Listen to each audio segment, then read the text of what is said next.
Selamat pagi, selamat siang, selamat sore, selamat malam, Pak Tanto, Bu Ratri, dan teman-teman.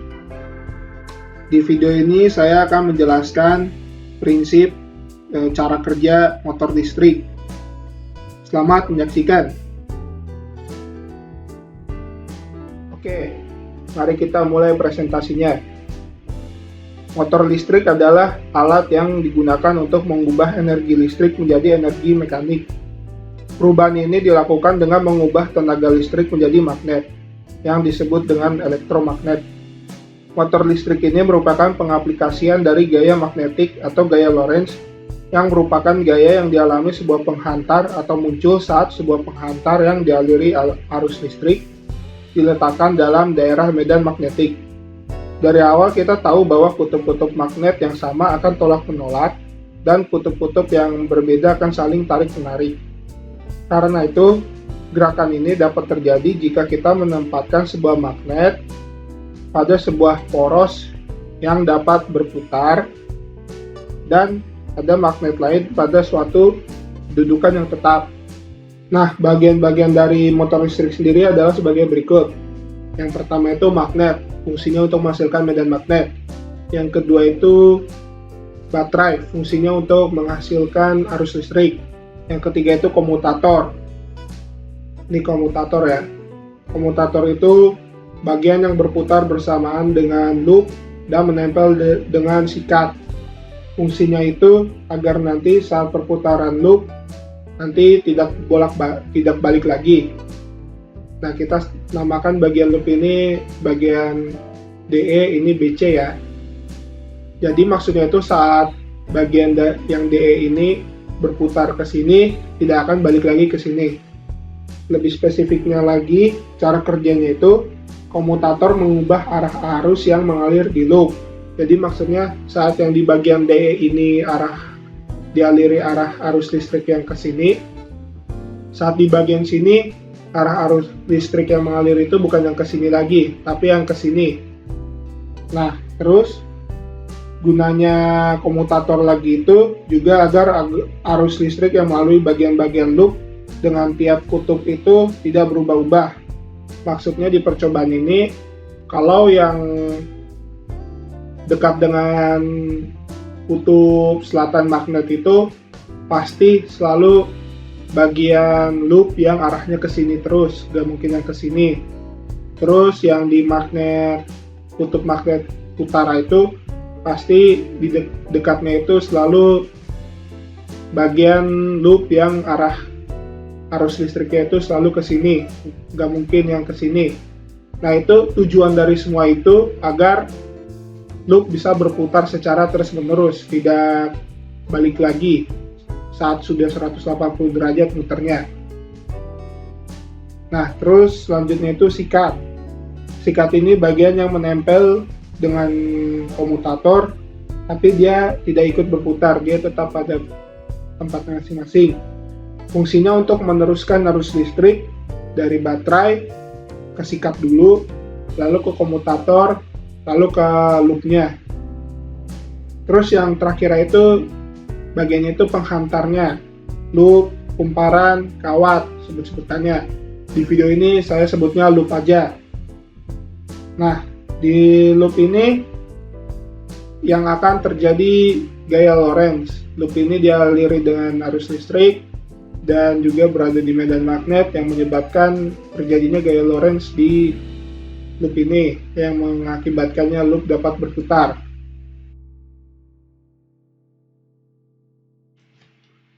Oke, sekarang kita akan mencoba menyalakan rangkaiannya. Nah, ini kita sudah nyalakan ya. Saya juga beri animasi nanti di sini. Kita bisa lihat ya, dari kutub positif, terus ke sikat, terus ke komutator, terus arus listrik pun nyampe loop, terus ke sini, terus balik lagi ke komutator, ke sikat, terus balik lagi ke sini, ke sumbu negatif baterai. Nah, karena loop dialiri arus listrik dan medan magnet, terjadilah gaya Lorentz. Biar jelasnya pakai kaidah tangan kanan. Bentar dulu nih. Oke. Yang ibu jari searah dengan arah arus listrik. Lalu yang searah dengan arah medan magnet itu sisa-sisa jarinya. Lalu berarti yang gaya Lorentz-nya itu yang keluar dari telapak tangan, berarti mengarah ke atas. Nah, ini kita namain ini tuh bagian loop BC, kalau ini DE ya. Nah, gara-gara dari arah kaidah tangan kanan itu, jadi bagian yang DE ini geraknya akan ke atas. Lalu karena dengan kaidah tangan kanan juga, jadi yang arus listriknya ke sini, arah medan magnet ke sini, berarti gaya Lorentz-nya ke bawah. Jadi loop BC akan ke bawah. Nah, pada kedua bagian loop ini masing-masing terjadi gaya yang sifatnya terhadap satu sama lain itu berlawan arah, atas ke bawah, garis kerjanya berbeda, dan gayanya sama besar. Kedua gaya ini disebut momen kopel. Nah, momen kopel inilah yang membuat loop ini bisa berputar-putar. Nah, sekarang kenapa loopnya bisa berputar terus-menerus? Simak penjelasan saya selanjutnya ya. Nah, saya akan menjelaskan bagaimana loop bisa berputar terus-menerus. Karena saya jelaskan, khususnya tanpa komutator, gerakan dari loop nanti akan berputar 180 derajat, namun nanti akan balik lagi. Nah, ini cara kerja fungsi komutator bisa dibaca lagi ya, bisa di pause dulu. Oke, ayo kita lanjut. Kita akan menggunakan gambar ini. Ini adalah prinsip kerja, pertama-tama kita gunakan gambar ini dulu ya. Ini adalah prinsip kerja galvanometer. Ini walaupun galvanometer, namun dari ini kita bisa menjelaskan nanti peran dari komutator, sehingga nanti perputaran loop bisa berputar terus-menerus. Nah, lihat ya, ini arah arus listriknya yang sebelumnya. Ini arah arus listrik yang sesudah berputar. Ini gambar dari A, ED, dan BC.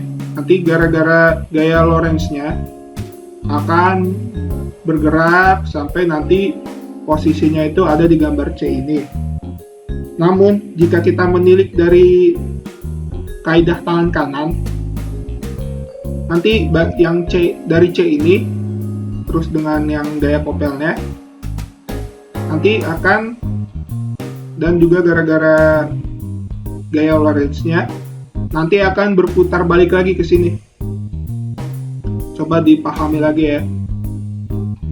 Arah medan magnet ke sini, arah arus listriknya sebelumnya ke sini, saat berputar ED ke sini, BC ke sini, lalu gara-gara arah arus listrik ke sini lagi, arah arus listrik ke sini lagi, arah medan magnet ke sini, baliklah lagi DE ke sini, BC ke sini. Oke, saya jelaskan dulu nih. Jadi bisa kita simpulkan sifatnya itu, pertama, arah arus listrik yang mengalir di bagian-bagian loop itu saat di gambar A dan di gambar C itu arahnya yang mengalir di tiap bagian-bagian loop itu sama. Ini ya, saat DE di posisi sini, arah arus listriknya ke sini. Saat DE udah pindah ke sini, arah arus listriknya itu masih ke sini. Kedua, arah arus listrik yang melalui loop di tiap-tiap medan magnet itu berubah. Nih di gambar A ya, yang dekat sama utara itu arah arus listriknya itu ke sini. Tapi saat di gambar C, arah arus listrik loop yang berdekatan dengan kutub utara itu arah arus listriknya malah ke sini. Beda ya, A sama C. Begitu juga dengan selatan ya. Sebelumnya ke sini, tapi di gambar C ke sini. Sifat-sifat inilah yang membuat perputaran cuma sampai 180 derajat, lalu balik lagi dibandingkan ya sama penggunaan komutator sehingga bisa berputar 360 derajat.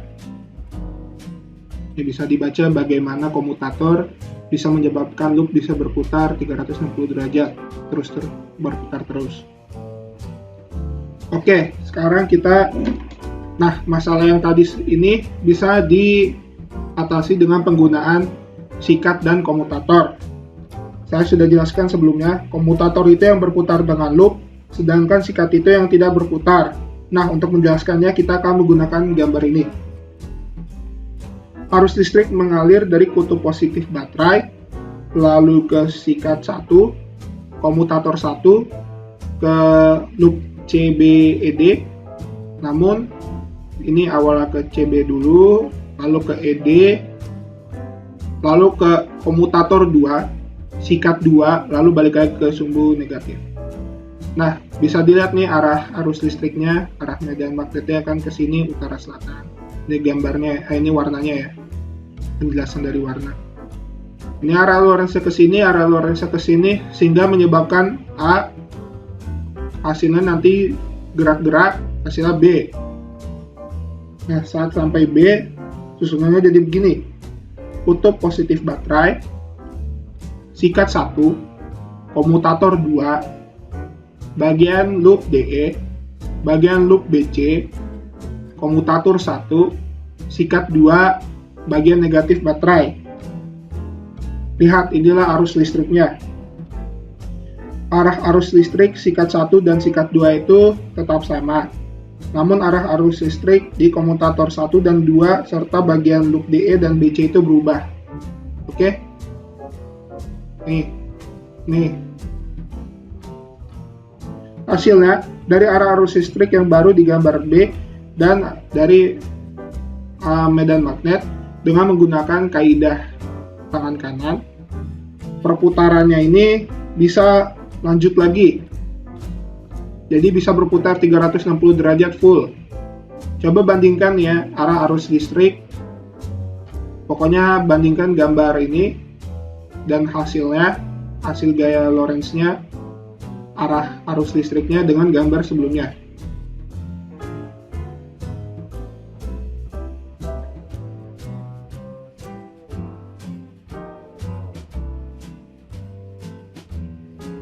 Oke.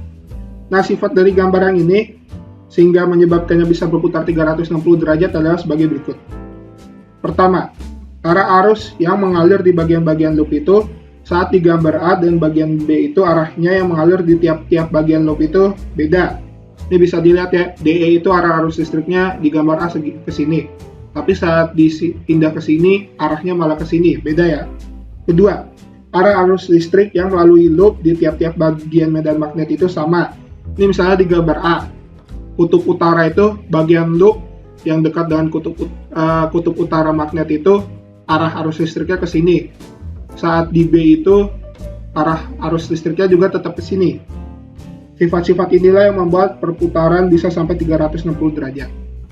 Bandingin lagi ya, sifat-sifat ini sama sifat-sifat gambar sebelumnya yang tanpa komutator dan sikat.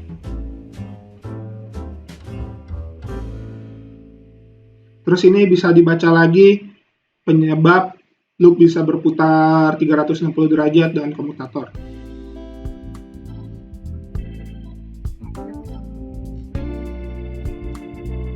Oke, itu saya sudah jelaskan bagaimana loop bisa berputar terus-menerus. Nah, tadi sudah dijelaskan bagaimana gaya Lorentz di loop yang di motor listrik ini dapat menyebabkan perputaran ini bisa secara terus-menerus selama rangkaiannya masih terhubung. Sekarang saya akan menjelaskan faktor-faktor yang mempengaruhi gaya Lorentz, yang mempengaruhi besaran gaya Lorentz. Yang pertama itu coba medan magnetnya ya. Medan magnetnya coba kita besarkan. Bisa dilihat perputarannya ini jadi lebih cepat. Sekarang coba medan magnetnya itu kita kecilkan. Bisa dilihat itu perputarannya jadi lebih lambat ya. Sekarang coba battery voltage-nya kita besarkan, yang berarti arus listriknya juga lebih besar. Coba ya, bisa dilihat perputarannya jadi lebih cepat. Sekarang coba battery voltage-nya kita perkecil. bisa dilihat ya, gaya bis perputarannya ini lebih lambat. Nah, terus number of loops-nya yang nanti akan mempengaruhi panjang kawat di loop ini. Coba kita perbesar, bisa dilihat ya, perputarannya ini jadi lebih cepat. Kalau number of loops-nya 3 berarti panjangnya kawat itu segini, set gitu. Kalau cuma 2 berarti cuma set gitu doang. Coba kalau kita kecilkan loopnya, number of loopnya, bisa dilihat ya perputarannya itu lebih lambat karena panjang kawatnya juga cuma segini, set. Nah, kenapa begini? Ini tuh karena rumus dari gaya Lorentz pada kawat berarus listrik sendiri itu adalah F B kali I kali L kali sin A. B itu sendiri medan magnet, I itu sendiri itu arus listrik, dan L itu panjang penghantarnya, panjang loop, panjang kawat, dan kumparan. Nah, dari itu kita bisa simpulkan bahwa besarnya medan magnet berbanding lurus dengan besar gaya Lorentz, besarnya arus listrik berbanding lurus dengan gaya Lorentz, terus panjangnya kawat juga berbanding lurus dengan gaya Lorentz. Nih, di gambar ini, di animasi ini juga bisa diperlihat ya, dari panjang panahnya. Saat kita perbesar, panjang panahnya jadi lebih gede. Berarti kalau lebih cepat itu berarti gaya Lorentz-nya lebih besar. Terus coba saat kita perkecil, bisa dilihat juga ya, panahnya ini yang menunjukkan gaya Lorentz itu jadi lebih pendek. Berarti kalau lebih lambat itu artinya gaya Lorentz-nya lebih kecil. Sekian dan terima kasih.